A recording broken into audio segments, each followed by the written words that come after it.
Oke, bismillahirrahmanirrahim. Oke, sekarang kita di ngobrol-ngobrol sama nih, ini aktivis Jombang ini. Wah, luar biasa ini. Bisa kenalan dulu nih, ya. Ini teman saya ini dari Jombang, aktivis HMI, juga aktivis pondok juga lah ini ya. Kenalan dulu lah, siapa nih? Iya. Eh, Assalamualaikum warahmatullahi wabarakatuh. Waalaikumsalam. Saya Syarif Abdurrahman. Ini temannya Bang Dul. Bang Dul Iyalah. ini salah satu orang yang luar biasa semangatnya itu. Waduh. Dulu LKP.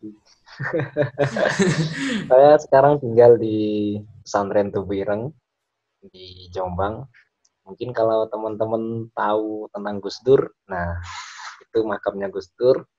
Saya asrama kamar saya itu ada di atas lorong ke makamnya Gus Dur itu. Ya, jadi kalau mau lihat Sekarang Gus Dur, tinggal lihat aja di bawah gitu. iya.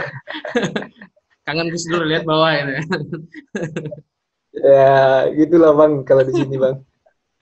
Eh, terus. Ya, sekarang saya lagi proses tesis di Universitas Hasyim Asy'ari di Jombang. Sama kita bro, Ya, sama. sambil belajar. Lagi proses meyakinkan, menguatkan diri biar nggak malas-malas garap tesis ini, Bang. Sama bangun juga. Ini lagi bergerak apa? Abang lagi keluar dari kubangan kemalasan ini. Masya Allah. Hmm. Tapi ya sambil kuliah itu kita juga belajar di pondok, di asrama. Ya belajar, ya namanya di pondok asrama Tubuh Ireng gitu kan kalau pondok putri dan putra dipisah. Saya di pondok putranya itu ya kita belajar hadis, lebih fokusnya sih ke hadis karena dari dulu Tubuh Ireng kenalnya dengan hadis, jadi kita Hadis. lebih fokusnya ke hadis kayak gitu. Ya sehari-hari ya belajar tentang hadis, ya berkaitan dengan hadis, rawi dan cerita-cerita tentang hadis itu kalau di asramanya. Kalau di kampusnya belajarnya tentang hukum pendidikan, bukan pendidikan agama Islam. Itu mungkin Bang. Wih, berat ya. Kalau ya, kalau selain itu sih suka nulis ya. Jadi masih nulis di beberapa media online, terutama masalah opini dan pemberitaan. Karena kalau di apa? Di media online kan kita bisa ngirim sambil ngisi acara atau apa, sambil kuliah juga bisa, Ya sambil kan ketik. pakai handphone kan bisa Ustaz. Nah, Santai. santai. Hmm. Terus tiba-tiba tiap bulan ada yang transfer gitu, Bang. Wih, cuannya banyak ya. Duitnya banyak. Iya, iya, iya, iya. Freelance ya kan. Jadi pekerjaan itu sebagai usaha sampingan aja ya. Ya, sudut-sudut nyamping-nyamping buat berita, ya kan. Samping-samping sudut-sudut buat berita. Kalau pekerjaan utamanya kan santri, Bang. Santri. Santri. Ya, kita belajar ya di pondok itu kan. Ya, sama sama di pondok sama ngaji lah itu ya. Kadang-kadang ya bantu-bantu ngajar dikit-dikit. Hmm. Tapi lebih fokusnya sih memang masih belajar. Belajar hadis ya fokusnya. Oh, Sambil ya kalau pagi sampai sore kadang-kadang masih nulis, ada kegiatan, ada kegiatan NU, kegiatan pemerintah, kita tulis dan saya kirim ke beberapa media online. hmm. Nah, itu mungkin pekerjaan sehari-hari. Sukanya memang nulis Jadi Ustadz di ini pondok. kepanggil apa nih? Cak atau Gus ini? Kalau di Jombang panggil Cak gitu. Cak ya, Cak ya. Akrabnya Cak ya. Iya. Ya. Abang pun kalau di Medan nih Cak juga panggilannya. Loh, iya dah. Kok Iya, ada gitu ya? Cak Dul. Kok ada gitu ya? Oh, Nama Cak Dul. iya, Cak Dul. Panggilan apa sih sebenarnya? Panggilan apa tuh namanya? Kalau panggilan akrab aja gitu. Cak cak Oh, cak, Cak Dul. Itu kalau di Medan. Padahal iya. padahal Medan ini bukan apa kan? Jawa Timur ya kan? Bukan kulturnya begitu. Kalau di Medan ini Ya kan kaget kultur juga saya kalau dipanggil Cak itu. Kalau di sini iya. memang rata-rata ya panggil Cak kalau di sini rata-rata. Nah, kebetulan Yang laki-laki. juga akun-akun media sosial juga banyak buat panggilannya Cak Dul. Iya. Nah, Oh, ya. jadi orang pun latah kan. Begitu dia asal muasal rumah aku dipanggil Cak Dul. Padahal Bang Abdul ya kan kok di sini. Iya, iya, iya, iya, iya, iya. Bisa, Tapi, bisa, bisa. tapi Ustadz, aku Ya. kemarin kan lihat lah sharean dari Ustadz juga di grup WhatsApp mengenai kekerasan Hmm, seksual di Jawa Timur, khususnya di pesantren iya, iya. kemarin. Itu sampai masuk TV. Jadi Hmm. di CNN ya, CNN. Ya, CNN. CNN. Jadi aku coba lagi tuh untuk dialog lebih dalam gitu Kelab. kan sama Ustadz Sarif ini kan. Kayak mana Oh iya. sebenarnya ceritanya gitu. Karena kan di berita kan eh, to the point aja kan. Saya maunya lebih Iya, lebih iya, apa iya. ya? Lebih mengurai benang kusutnya. Ah, bisa diterangkan Ustadz. Ini sambil Iya. ini malam minggu gabut ini. Enggak gabut lah, apa nama Kelihatan ya. istilahnya? Kalau kelihatan Minggu minggu kelihatan kalau produktif. nggak Nah, malam minggu kelihatan saya nggak produktif. punya pasangan gitu ya. Aku ada Ustadz, Iya. cuman kuangguri untuk malam ini. Untuk Ustadz ini kuangguri lah dia. Aja Karena Ustadz. kemarin itu memang Nah, tanggal 15 Juli itu memang kita ke Surabaya, kita menagih janji daripada Kapolda atau Polda Jatim kasus kekerasan seksual yang menimpa salah satu santri di Kecamatan Ploso, Kabupaten Jombang. Di sana itu ada beberapa santri yang dilecehkan secara seksual, bahkan ada yang sampai berhubungan intim, dipaksa kan bahasanya, dipaksa berhubungan intim itu yang oleh maksa siapa Ustadz? gimana? Yang maksa siapa itu? Yang Bayang. anunya, yang maksa itu anak dari pemilik pesantren. Astaga.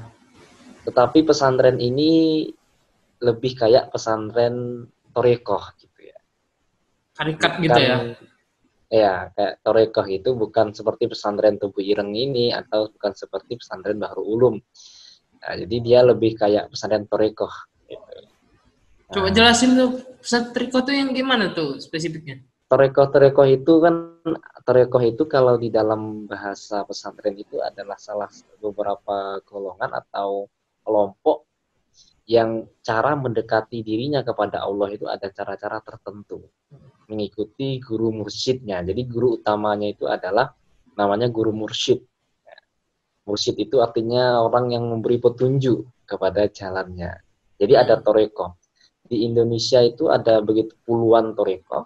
Ada torekoh Muktabaroh bahasanya, ada torekoh yang terkenal seperti torekoh Sajiliyah, Qadiriyah, Naksabandia. Oh, yang Nah, itu. itu ada torekoh. Ya, Nah, sini nak tetapi Sabandia banyak sini. tapi masalahnya kalau pondok ini, pondok torekoh ini bukan torekoh yang muktabaroh, bukan torekoh yang sudah diakui oleh Nahdlatul Ulama atau jaringan ulama-ulama sufi itu nampaknya menurut saya sih belum diakui. Cuma mereka menamakan dirinya adalah cara beramalnya seperti pondok torekoh kayak gitu. Hmm. Nah, modusnya itu yang kita pengakuan dari apa? Pengakuan dari korban yang sampai ke kita karena kita tidak bisa mewawancarai dari dari apa? Pelakunya. Saya posisinya itu dalam kasus ini mewakili daripada HMI Kabupaten Jombang dalam kasus ini. Jadi saya melepaskan diri daripada jurnalisnya. Dalam arti saya tidak membawa identitas jurnalis di dalam kasus ini. Sehingga saya lebih atribut-atribut yang jurnalis itu saya tinggalkan dan saya membawa atributnya HMI. Karena dari awal kita memang membawa nama HMI. Nah, modusnya tuh agak Bang, agak mungkin nggak tidak masuk akal ya kalau bagi orang umumnya itu nggak masuk akal. Kenapa? Karena dia itu melakukan aksi ini, pelaku itu namanya singkatannya MSA, ya, itu melakukan aksi ini itu di sebuah rumah itu yang jauh dari keramaian, di suatu daerah di Pelandaan. Di Pelandaan ini adalah sebuah kecamatan di Kabupaten Jombang. Nah, itu pada suatu hari korban ini mengikuti seleksi, seperti seleksi apa ini? Seleksi penerimaan untuk klinik kesehatan. Nah, untuk menerima rekrutmen ini, korban harus melakukan wawancara kepada putra dari pengasuh pesantren tersebut. Jadi pesantren ini punya klinik kesehatan berdasarkan pengakuan korban kepada kita.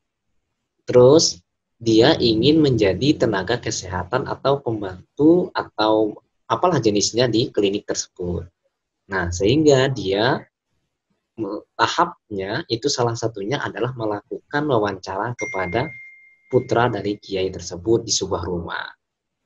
Nah, dari pagi dalam wawancara ini tidak ada waktu pasti berapa jam, tidak ada waktu pasti saya akan memanggil kamu jam berapa, atau pokoknya semua orang harus standby jam segini berada di sana dan akan dipanggil oleh abdi dalamnya untuk masuk ke ruangan. Jadi umpamanya di ruangan ada rumahnya itu agak jauh dari pondoknya, memang Gusnya ini, bahasa Gus itu adalah putra dari Kiai, itu punya seperti rumah pribadi di tengah-tengah sawah gitu ya. Bukan tengah sawah bahasa sih, agak jauh dari pondok lah gitu ya. Nah, dipanggil lah satu orang masuk. Nggak tahu berapa jam di dalam itu, nggak tahu kita. Apa yang dilakukan beliau di dalam nggak tahu. Gitu awalnya begitu. Jadi semua peserta tuh nggak tahu apa yang dilakukan di dalam.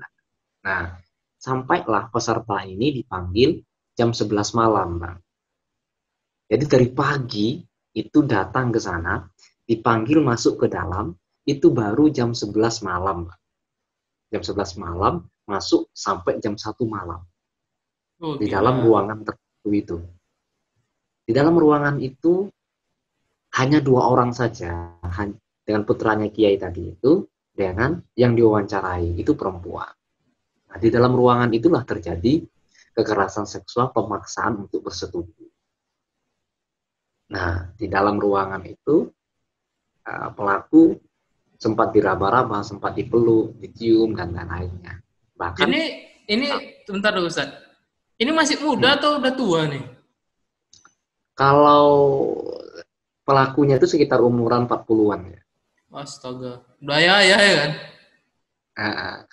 Kalau korbannya itu sekitar umur 18-an, 19. Waduh. Jadi di dalam, ya Bang? Jadi udah diraba, udah diapa-apain lah tuh kan, spare part badannya itu. Iya. Nah, alasannya tuh Bang yang sangat menyedihkan. Beliau tuh bilang, kamu tuh jangan menggunakan logika terlalu banyak di dalam masalah ini. Saya akan mentransferkan ilmu metafisika kepada kamu. Jangan banyak menggunakan logika. Metafisika ya. Nah, akhirnya tuh dipegang lah dadanya itu, Bang. Dadanya dipegang. Dipegang. Modusnya mentransfer ya. Modusnya transfer. Transfer ilmu metafisika. Ini ya. Bisa juga nih ya. Yang ditiru Bang dulu. Aku nggak niru, cuman kebayangku. Aduh, kasihan lah. Di Medan tuh nggak begitu modusnya. Dia tuh juga berbicara bahwa dia tuh akan menjadi pewaris daripada ayahnya yang pengasuh pondok itu. Dia juga berbicara bahwa selama ini dia itu mencari pasangan dari orang Jawa Tengah. Kebetulan cewek ini tadi adalah orang Jawa Tengah. Kebetulan dia cewek dari Jawa Tengah. Dan dia mengatakan bahwa dia memang selama ini mencari seorang gadis yang dari Jawa Tengah untuk jadikan istri. Sudah dirayu, sudah diapa-apakan. Ya modusnya banyak lah Bang ya. Laki-laki itu banyak. Berbisa ya kan? Mulutnya berbisa. Kurang ajar. Disampaikan begitu. Sampai begitu, bahkan yang pelaku ini sampai mengatakan bahwa dirinya tuh bisa menikahkan dirinya sendiri dengan perempuan tersebut.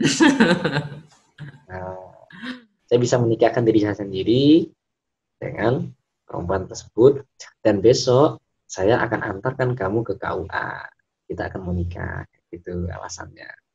Banyaklah alasannya itu, Bang. Itu Nah, nggak sampai satu di aja. mana? Nah, nanti saya ceritakan itu, Bang.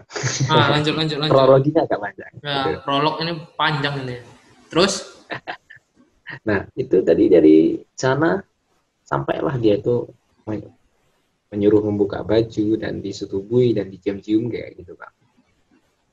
Meskipun ya, kalau kita melihat di dalam keyakinan kita bahwa ada unsur pemaksaan itu kan tidak boleh pengkondisian kan. Yang dikondisikan seakan-akan perempuan ini harus mau menyerahkan diri karena di dalam ruangan terkunci, yang nggak bisa membela diri, mau melakukan tidak bisa. Ini kan masuk pengkondisian. Nah, kita sudah sampai kita menanyakan orang tuanya juga begitu, kita sudah tanyakan yang perempuannya juga, akhirnya perempuan ini setelah kejadian tersebut, ya kan, dia tanya baliklah, dia keluar atau hampir 2 jam di dalam ruangan itu ya gitu, Bang, mentransfer ilmu itu katanya. Transfer. Jadi Duit ditransfer, Bos. Ilmu untuk apa? nah, Kan bacot. habis itu Bang, yang cewek ini, yang korban ini, yang curhat kepada kita itu tanya kepada temannya tadi, ternyata temannya juga diperlakukan hal yang sama. Berarti nggak satu aja ya? Nah, dugaan kita, keyakinan kita itu tidak hanya satu ini saja korbannya. Akhirnya memang benar, Bang, korbannya bukan hanya satu saja. Ternyata banyak yang hampir santriwati ya. Nah, santri putrinya banyak melakukan kayak gitu juga. Dan dia tahu tuh ketika ada temannya mengakui juga dilakukan seperti itu. Dijanjikan juga untuk dinikahkan saya juga.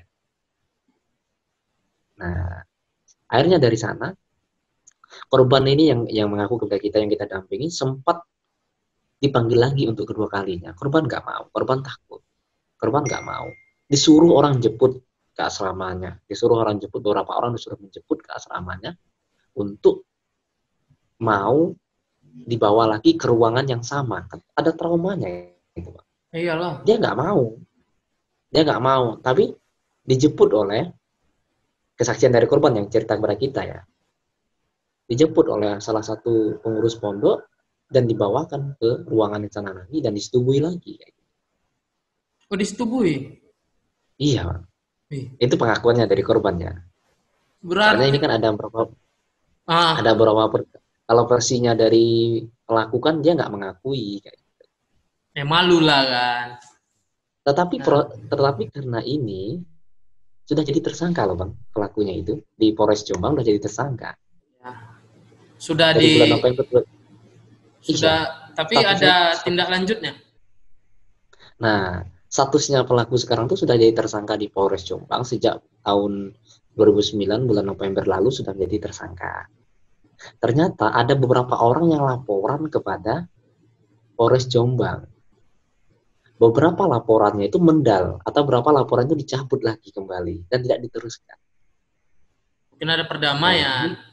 Iya, kayak gitu. Nah, dan ini laporan ini yang mungkin yang sampai ke Polda. Polres Jombang itu sudah berkali-kali berganti dan kasus ini juga belum selesai. Nah, udah ganti-ganti berkali kasus ini juga selesai. Ini kok akhirnya awal 2020 lalu kasus ini dilemparkan ke Polda Jatim. Kasus ini ditangani oleh Kapolda Jatim, terus dilimpahkan ke bagian maksudnya Polda Jatim menangani selanjutnya gitu ya. Sekitar bulan awal-awal ya, sekitar Maret gitu ya, diatasi oleh Kapolda Jatim. Karena kasus ini masuk pada kasus yang agak besar. Nah, parahnya polisi sampai sekarang tidak pernah memanggil pelaku, tidak pernah memaksa pelaku. Memanggil pernah, tapi bertemu atau meriksa langsung pelaku itu nggak pernah. Dan pelaku sudah jadi tersangka. Dia nggak pernah dipanggil, nggak pernah diperiksa. Kalau dipanggil surat sih ada, tapi dipanggil secara langsung terus datang nggak mau, berani menantang polisi. Bahkan Oh, pelaku ini, tapi ada laporan lagi nggak setelah itu? laporannya ya tetap kita yang kemarin itu, tetapi kan dia sudah statusnya sudah tersangka, ya kan? Ya, Tersangka, sudah tersangka, tetapi polisi itu tidak pernah memeriksa langsung pelaku, tidak pernah.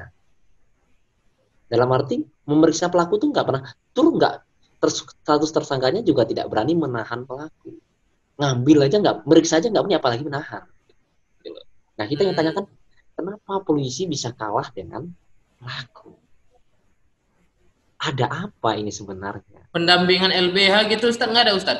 LBH Ada atau LBH-nya mendampingi, LBH Surabaya mendampingi. Tetapi kan posisinya kan kasus ini kan harus diatasi oleh polisi.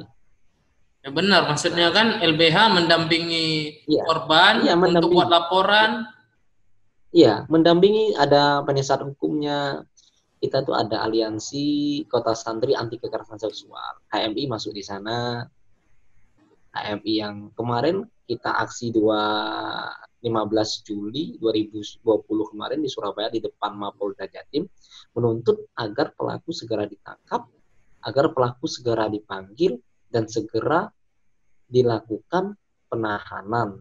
Kenapa kita ingin penahanan? Karena pelaku sekarang itu lagi pede-pedenya, berani berani buat berani live Instagram, berani membuat meme, melecehkan, menjelekkan polisi, mengatakan polisi menerima uang 18 miliar dari dia, mengatakan polisi itu tidak akan berani menangkap dia. Ini seakan menantang. Tapi polisi juga nggak sampai sekarang ya, dia nggak pernah menginjak kaki di Polres Jombang, menginjak kaki di ruang penyidik, nggak pernah. Dipanggil nggak datang, menantang. Jadi panggil polisi itu nggak datang. Sampai 3 kali polisi nggak datang. Hebatnya dia itu. Berarti Hebatnya atau memang polisi tidak mau mengambil kayak gitu. atau backupannya ada ya kan, backupan polisi Nah, sendiri. Ini ini yang juga, perlu dipertanyakan. hmm. Jangan-jangan ada apa ini gitu. Tetapi pelaku itu pernah mengaku kalau dia itu sudah memberikan uang kepada polisi. Dia sudah Nah, pernah mengaku. ya, yang pelakunya mengaku, tapi polisinya kan nggak ngomong kayak gitu. Ya nggak mungkin Nah, lah. akhirnya Kalau kemarin ngaku itu, nggak mungkin. akhirnya kemarin itu eh, pelaku berkasnya dibawa ke kejaksaan, tetapi dikembalikan oleh jaksa karena ada beberapa yang kurang lengkap oleh polisi. Ya gimana nggak lengkap? Pelaku nggak pernah dipanggil, nggak pernah diperiksa. Korban diperiksa. Korban diperiksa sudah 3 kali. Hasil Tiga visumnya pun sudah ada. Ya. Emang terbukti selesai lah ya. Nah, bahkan itu dari pelaku ini utusan pelaku beberapa kali yang datang ke rumahnya, datang ke rumahnya apa? Ke rumahnya korban untuk meminta damai. Kamu mau minta apa saya dikasih. Ini kan sudah melanggar ini sebenarnya, sudah nggak boleh. Pelaku datang ke rumah korban, menawarkan ke ayah korban, keluarga korban untuk berdamai, minta apa saja, minta uang berapa saja mau dikasih. Ini kan udah nggak benar ini. Nah, seharusnya ini kan polisi tahu, wah berarti ini ada ancaman kepada korban. Kenapa dibiarkan terus? Tidak ditahan-tahan. Jadi yang Pertanyaan kemarin, besar. tapi Ustadz kemarin kan sempat buat gerakan itu kan, Hmm. yang se Indonesia itu ya. Itu gimana tuh Hmm. ceritanya? Nah, kita minta dukungan dari teman-teman semua,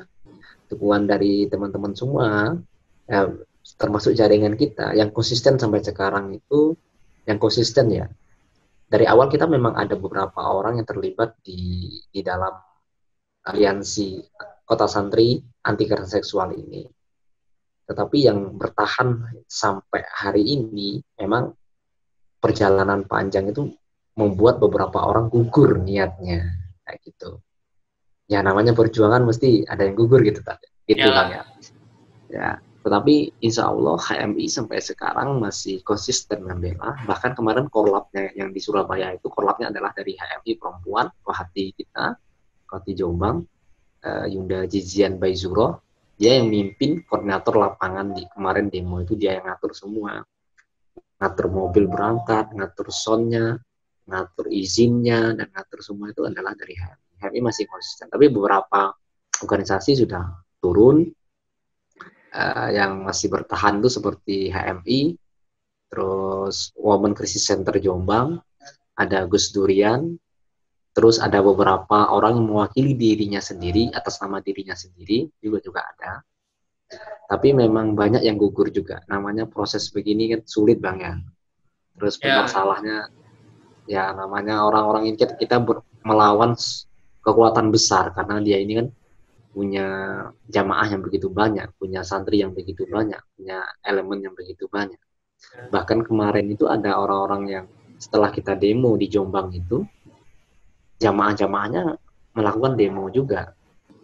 Jadi seperti anti membuat ada kontranya ya, ada kontranya.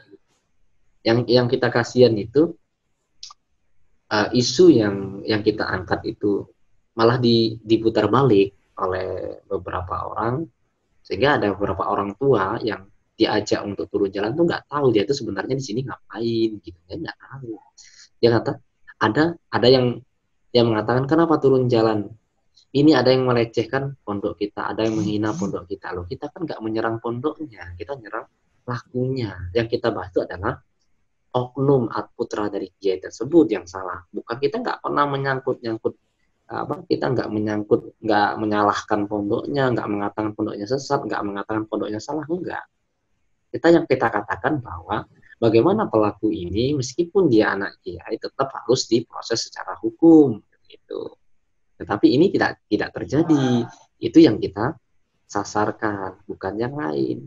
Pemahaman kurang tepat. Nah, saya sih berharap teman-teman sebenarnya yang bisa netral itu adalah teman-teman dari HMI.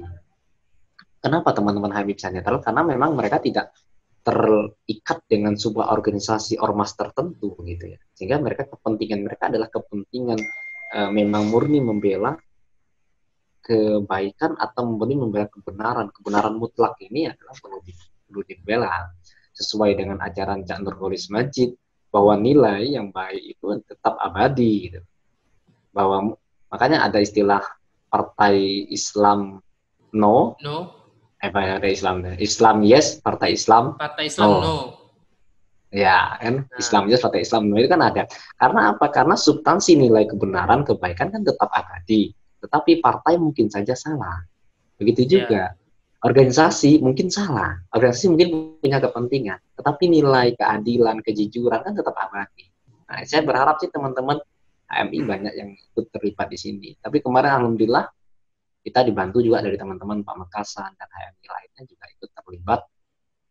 Cuma belum begitu banyak, mungkin nggak seksi ya isu ini. Atau jangan-jangan banyak teman-teman yang adalah pelaku kekerasan seksual pada pacarnya. Ini kan ada juga kekerasan seksual dalam pacar. Oh, itu apa? Pernah tuh dikaji tuh. Kekerasan dalam berpacaran ya kan? KDP. Iya, sekarang ada itu.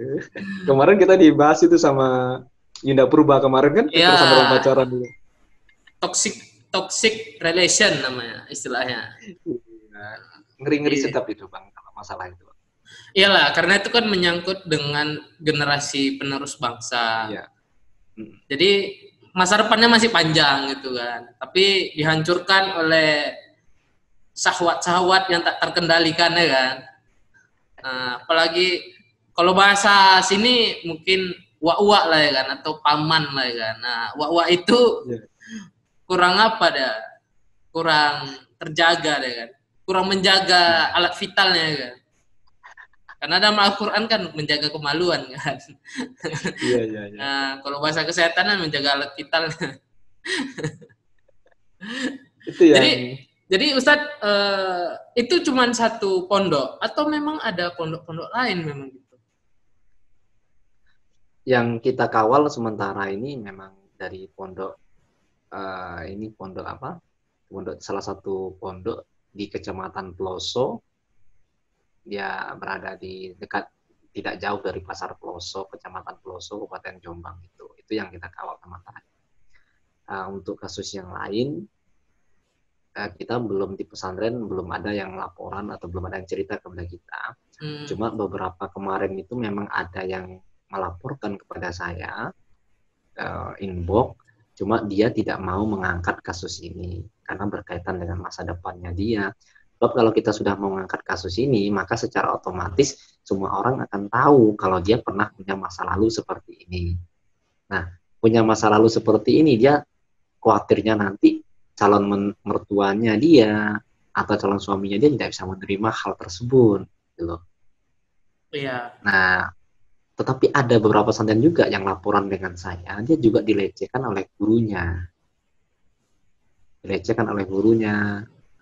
Karena kan sistem pesantren ini kan, kalau santri yang belum menikah itu mengajar di santri putri, itu kan ada kebebasan akses masuk ke sana sebagai seorang ustadz. Nah, inilah akses-akses ini yang kadang-kadang disalahgunakan. Apalagi modelnya sistem-sistem asrama, yang seharusnya tempat pengajaran tentang kebaikan, malah mengajarkan tentang yang tidak benar. Sebenarnya bukan hanya pesantren saja seperti ini, beberapa gereja pun yang saya baca di Eropa pun mengalami kasus kekerasan seksual juga tadi, sama juga. Yang pastor ini pun yang sekalipun pernah tuh kan di dalam berita ini itu. Pedofil. Sebenarnya kan permasalahannya berarti kan begini. Bagaimana tempat yang seharusnya melindungi generasi muda kita di dalam kekerasan seksual ternyata juga malah ikut tidak tegas. Sama kayak gini. Biasanya kan kalau ada kasus-kasus seperti ini, mereka berusaha untuk menutupi. Saya dulu pernah begini. Saya dulu pernah mendampingi kasus kekerasan seksual yang dialami oleh anak umur 12 tahun yang disetubui oleh 5 orang tetangganya ya. 5 orang tetangganya, dia umur 12 tahun sampai hamil berapa bulan, sampai sekarang sudah melahirkan. Saya mendampingi itu dari 2015 sampai 2016, sampai sekarang pun kita masih berhubungan, dalam arti kita masih saling kontak-kontakan ya, masih ada hubungan silaturahim yang baik meskipun dia sekarang sudah menikah. Nah, beberapa orang menganggap bahwa ketika ada orang yang terkena korban atau ketika orang ada yang terkena pemerkosaan atau hamil di luar nikah karena kekerasan seksual, itu mereka tuh malah ngasih bantuannya apa? Handuk, Pepsodent, mie instan, beras. Saya tersinggung gitu. Bahkan dari beberapa dinas-dinas itu yang bupati dan wakil bupati dan beberapa orang yang katanya peduli, ngasihnya itu adalah ngasih makanan gitu, uang. Saya tersinggung. Bapak Ibu, dia sekarang itu tidak butuh ini. Dia butuh perlindungan hukum. Pelakunya ditangkap. Kok malah dikasih mie instan? Jadi Maksudnya dari kan biar dinas bayinya, itu, maksudnya biar bayinya itu biar tercukupi gizinya. dia tuh bilang sama saya gini, Bang, katanya, Mas Arif, saya Gila itu disuruh orang itu. ngambil, saya disuruh ngambil ini di dinas. Saya bingung, Mas, buat apa ini? Ini di rumah saya juga ada mie instan, buat apa? Sabun-sabun di rumah saya juga ada. Saya kan maunya kasus ini kan ditangkap pelakunya. Jadi kan berarti apa ya? Dinas-dinas kita itu, pegawai-pegawai pemerintahan dan pejabat kita itu belum paham tentang kasus kekerasan seksual ini. Bagi mereka itu kalau ada masalah, ada musibah, yang diberikan dalam mie instan, Pepsodent, sikat gigi. Kayak banjir itu, kalau ada banjir, yang diberikan mie instan. Harusnya kan kalinya yang dikeruk, dibuat tanggulnya agak tinggi. Ini kan enggak. Mie instan yang dikasih. Besok Kayak ada lagi. kayak apa kan? Kita kena bencana alam itu sama dengan Ya, kekerasan seksual itu. ya ini menurut kemarin tuh orang tuanya agak kecewa ya. Seharusnya yang polisi itu memberikan jaminan, sebenarnya orang tuanya itu inginnya begini. Polisi bilang, Pak, pelakunya sudah kita tangkap, pelakunya sudah kita kejar, pelakunya kita proses.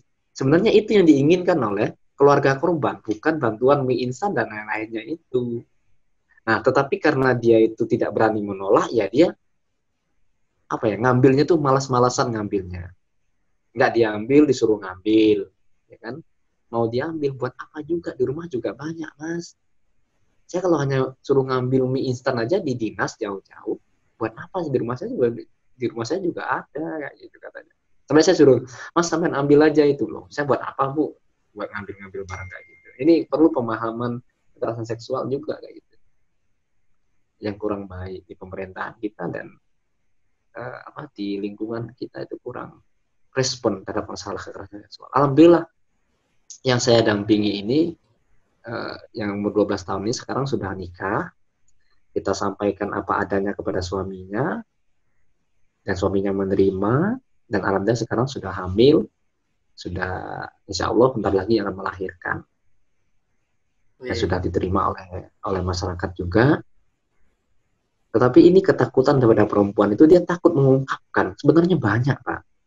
Karena kan mereka takut sanksi sosial, kan itu dia. Iya itu, Bang. Sanksi sosial. Benar. Masyarakat dicap dia kan. Iya, dicap dia. Aib gitu ya. Iya, nah, aib. Ini lagi, Bang. Yang saya marah-marah itu sebenarnya, saya pernah agak tersinggung ketika polisi memeriksa itu. Saya mendampingi korban itu.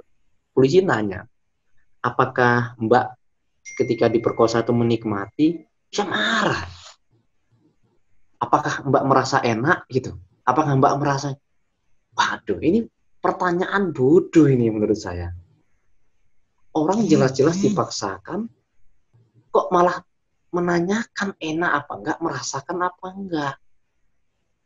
Ini kan pertanyaan aneh.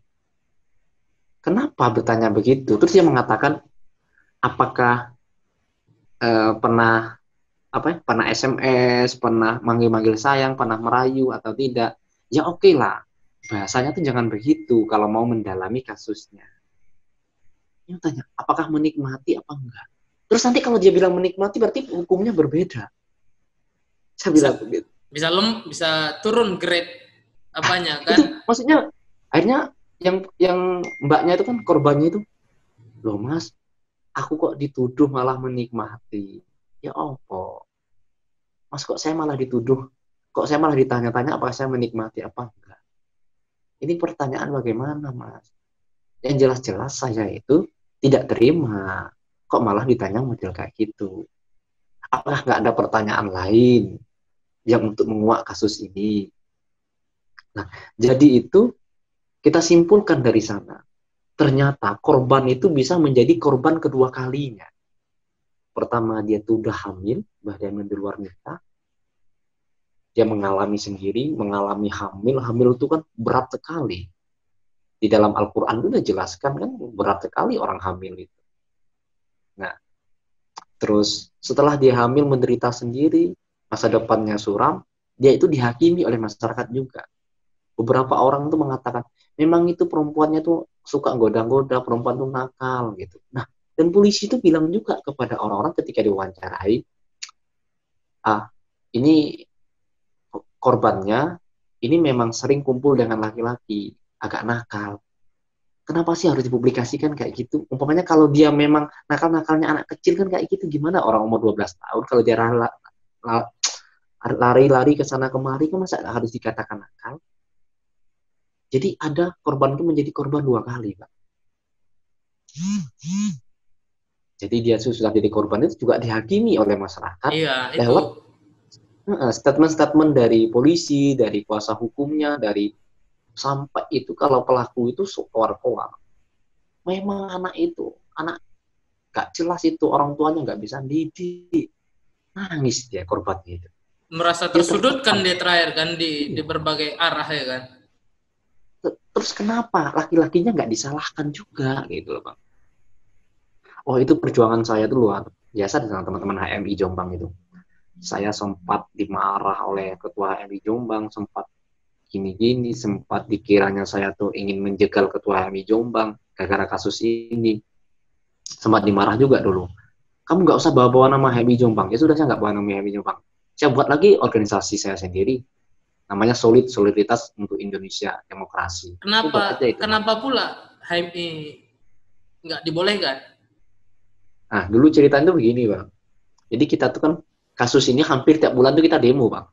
Bisa-bisa dikit 3 minggu sekali kita demo, biar polisi nggak lupa gitu.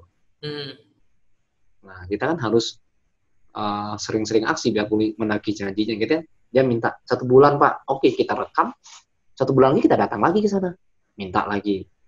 Ya Mas, 2 bulan lagi, kasih waktu lagi kita kasih waktu lagi, kita minta lagi. Nah, saking seringnya demo itu, ada beberapa polisi itu yang intel-intel itu salah menampilkan, dikiranya namanya itu adalah nama ketua HMI Jombang itu adalah saya, karena dia taunya saya saja. Nah, laporannya itu masuk ke ketua umum yang resmi. Ya, ketua umumnya kemana? Tidur. Nah, kayak gitu. Akhirnya kan dia tersinggung, loh, kok ini laporan di polisi, kok kamu jadi ketua ini gimana? Loh, saya nggak tahu itu siapa yang buat, bukan saya yang buat. Yang ya buat tapi kan Sarip kan bagian dari HMI cabang kan. Sarip ada ngelapor tetap kan? Ya kita lapor kan, tapi kan kata kita kadang-kadang kita kalau rundingan kan, kalau kita dipanggil ke kantor polisi ya kan nggak harus lapor terus gitu loh, Bang. Kita lapor kan, awalnya kita lapor, kita dampingi kasus ini gitu kan, kita dampingi kasus ini. Nah, tapi kadang-kadang kalau kita datang ke polisi dipanggil mendadak kan kita juga nggak laporan gitu. Kadang-kadang gitu, itu yang buat mereka marah-marah, nggak ada koordinasi gitu katanya. Terus beberapa orang ya akhirnya ya permasalahan itu nggak kita teruskan, kita fokusnya ke kasus itu. Kasus itu akhirnya dari 5 pelaku, 4 orang tertangkap. Alhamdulillah 4 orang tertangkap, 1 orangnya masih bebas. Sampai sekarang 1 orangnya nggak tertangkap. Aneh. Dan orang tuanya pelaku tetap berkuar-kuar di masyarakat. Wah, saya ini gampang nanti lolosnya, polisi tak bayari. Saya punya uang banyak kok. Kemarin aku udah kasih uang berapa aja gitu. Ini lagi permasalahannya. Itu orangnya lumayan juga, berada juga orang. Iya, orang kaya juga di desanya gitu loh, Bang.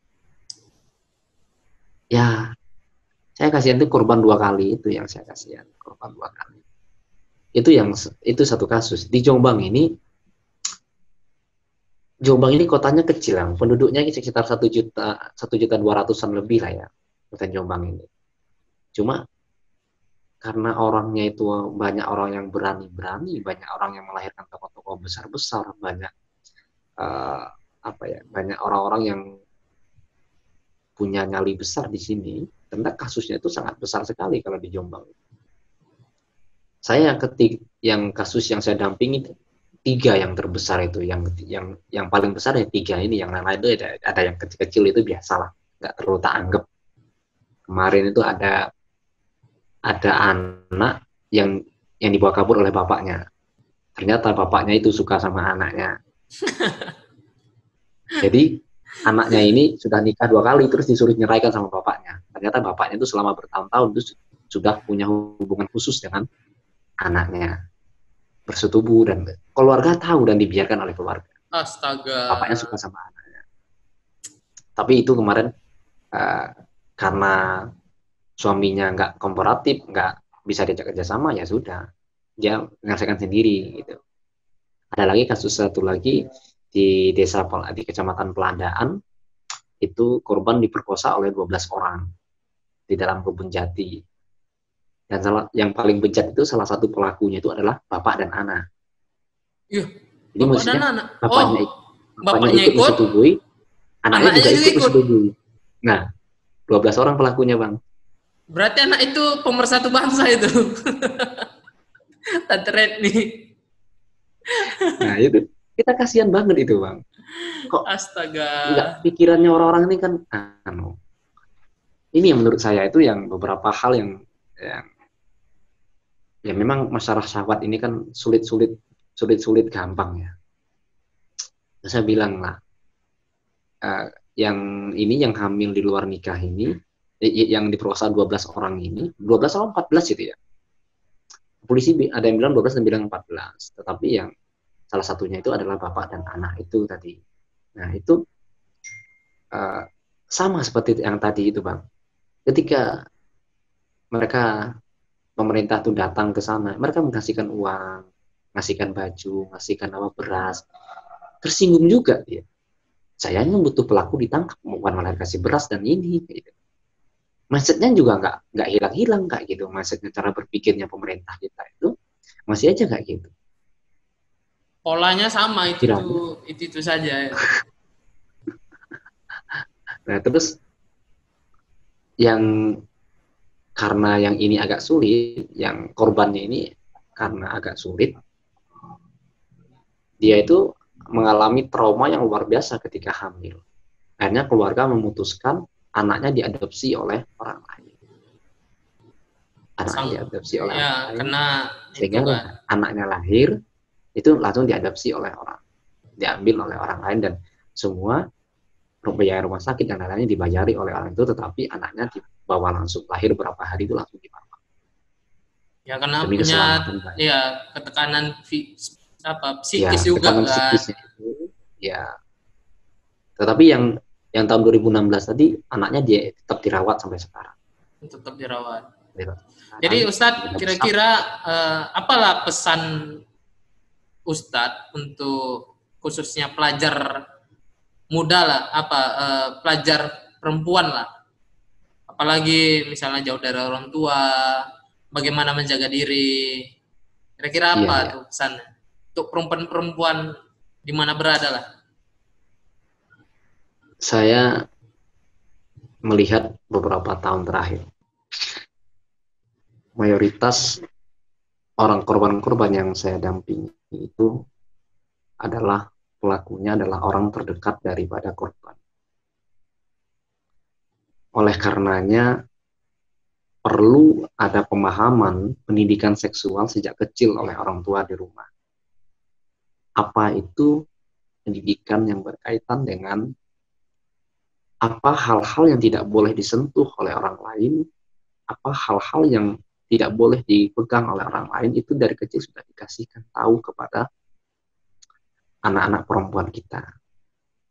Sebagai seorang kakak atau seorang ayah, seorang ibu, harus memberi pendidikan seksual sejak kecil sehingga mereka nanti paham mana ranah-ranah yang boleh dan tidak boleh. Terus juga buat orang tua, kalau anak yang sudah mulai menginjak balik atau usia 9 tahun ke atas, ada baiknya tidurnya dipisah antara laki-laki dan perempuan. Dan anak-anak juga mulai diberikan tata cara, sopan santun, tata krama, dan lain-lainnya. Bagaimana di rumah itu bersikap yang baik. Karena tidak ada jaminan bahwa orang yang dekat dengan kita, yang terbiasa dengan kita, itu tidak punya niat jelek dengan masalah seksual. Mayoritas korbannya itu selama ini adalah orang-orang yang tetangga korban, atau orang yang sudah dikenal oleh korban, itu adalah pelaku. Nah, untuk laki-laki juga, dan orang-orang yang punya potensi untuk itu, ketika punya pikiran jelek melihat perempuan yang memakai baju pendek, pakai celana pendek, segeralah pergi dari sana. Jika potensinya itu dibiarkan terus, jadi akan ada potensi untuk melakukan hal tersebut. Jadi biasanya pertama itu dia tuh tergoda. Ini beberapa yang kita pelajari dari korban itu, mereka melihat tertarik. Besok mereka kembali lagi ke sana, melihat lagi tertarik. Ketiga, keempat, mereka punya niat untuk menikmati hal tersebut. Nah, kalau sudah laki-laki itu sudah punya niat, ingin menikmati itu, segeralah pergi. Segeralah untuk menyibukkan diri dengan kegiatan positif, olahraga, bekerja di sawah, menulis, dan lain-lainnya. Jangan kembali lagi ke tempat itu yang membuat kita ingin menikmati kembali. Tetapi akar masalahnya sebenarnya adalah berada pada orang tua dari anak tersebut.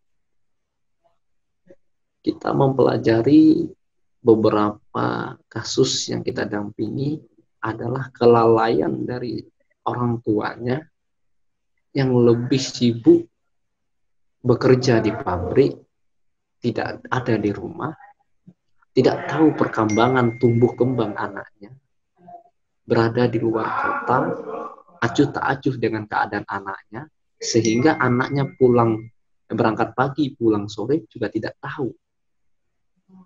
Bahkan beberapa orang itu tidak hafal anaknya kapan ganti bajunya, kapan kembali ke rumah, kapan tidurnya. Ini titik poinnya adalah pengawasan dari orang tua dan saudara-saudara terdekat ini yang paling penting di dalam kasus ini.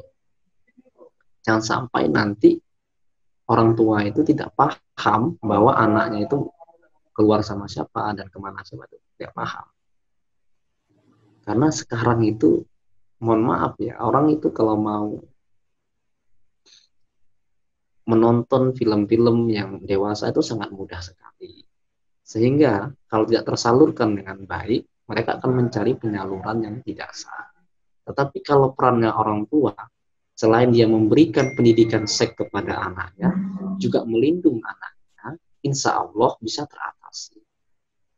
Dipastikan anaknya keluar sama siapa, kemana-mana sama siapa, terutama anak perempuan. Ini yang untuk orang tua. Nah, untuk kepada penegak aparat hukum, kasus kekerasan seksual dan kepada anak di bawah umur ini sebenarnya tidak perlu ada laporan khusus. Polisi bisa menindaklanjuti. Tetapi yang saya sayangkan, selama ini polisi lebih senang mendamaikan antar pelaku dan keluarga korban. Mereka lupa bahwa korban itu juga mengalami trauma. Sekarang begini, Bang. Ada si A diperkosa oleh si B, tetapi dari pihak polisi dan keluarga itu menyarankan si A menikahi si B. Ini kan malah menimbulkan trauma yang luar biasa. Bayangkan kalau si A diperkosa oleh si B, terus dia dinikahkan oleh si B, maka bertahun-tahun dia akan membayangkan terjadi pemerkosaan tersebut. Selama ini untuk menutupi malunya dari keluarga, untuk menutupi malu, dan polisi juga malas bekerja, maka mereka mendamaikan.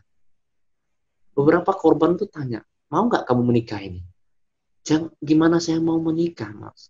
Setiap saya melihat wajahnya saya melihat trauma, saya melihat ada ketakutan luar biasa di dalam hati saya. Dia melihat wajahnya pelaku. Saya dipaksa berhubungan intim dengan dia. Saya akan membayangkan, nah, coba ada cara penanganan yang berbeda dengan polisi. Oke lah kalau kasus perceraian bisa didamaikan. Kasus warisan bisa didamaikan. Kasus Kasus pemukulan kayak gitu ya, khusus tawuran itu mungkin bisa dinamakan. Tapi kalau kasus kekerasan seksual kepada anak, jangan solusinya adalah menikahi anak tersebut dengan pelaku. Kalau korbannya tidak bersedia, coba pahami psikologisnya dari korban tersebut. Ini yang menurut saya dan penegak hukum ini tidak ada niat baiknya. Yang terakhir, untuk pemerintahan, saya melihat pemerintah perempuan maupun laki-laki, ini sudut pandangnya yang dilihat itu adalah perempuan sebagai objek dari seks. Menjadikan perempuan objek seks yang mereka melihat bahwa perempuan itu adalah untuk dinikmati, tidak perlu tahu perasaannya, tidak perlu tahu pikirannya, yang penting dia itu bisa ditiduri dan bisa dinikmati. Pikiran seperti ini membuat posisi perempuan itu berada pada harga tawar yang rendah.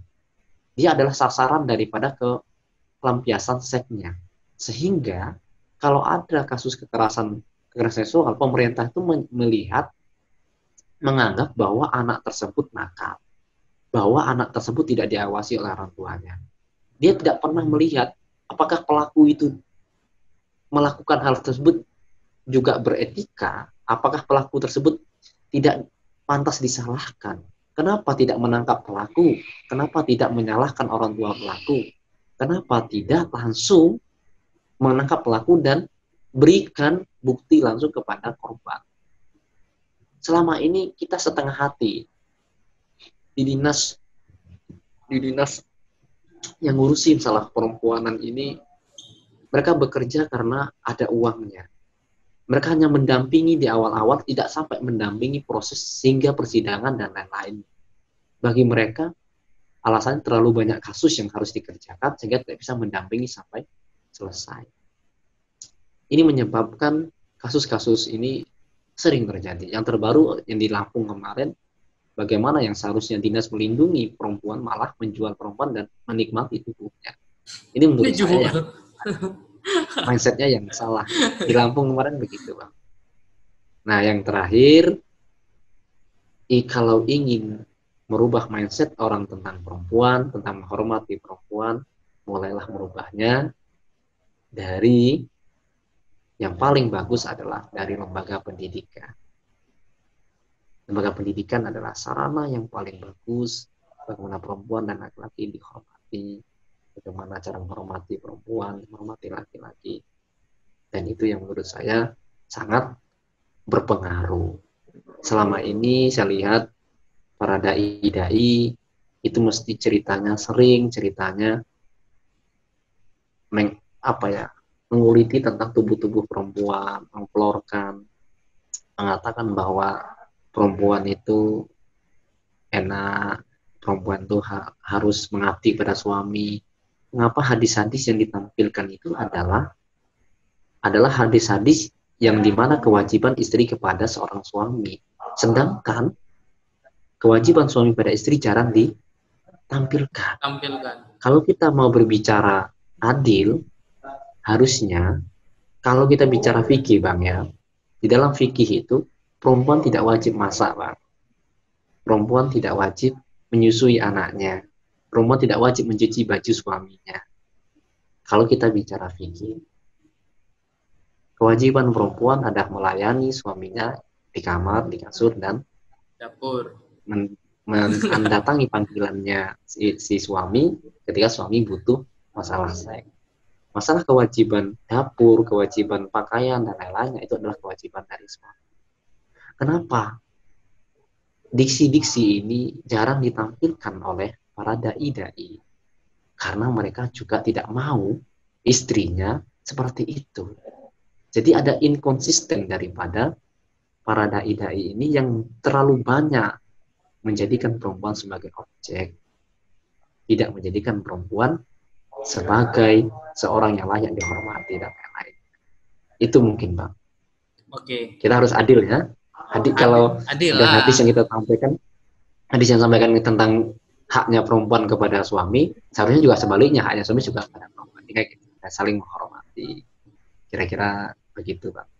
Oke. Terima kasih Ustadz atas share pengalaman, share pengetahuan juga kan. Saya ini baru dapat juga nih sedikit adalah pencerahan untuk saya itu bagaimana kita menghormati perempuan, khususnya di lembaga-lembaga pendidikan lah kan. Ya enggak di pesantren aja sih, saya juga banyak mendengar di sekolah pun ada, bahkan pun kepala sekolah dengan guru pun ada, guru dengan murid pun ada. Jadi beraneka ragam sebenarnya. Tinggal kita bagaimana sebenarnya membuat sistemnya ini supaya lebih terbuka, lebih menjaga aset negara ini, itu pemuda-pemudi ini kan, bagaimana belajar dengan benar gitu kan, jangan dimanfaatin kepolosan mereka, ketidaktahuan mereka. Itu yang penting itu.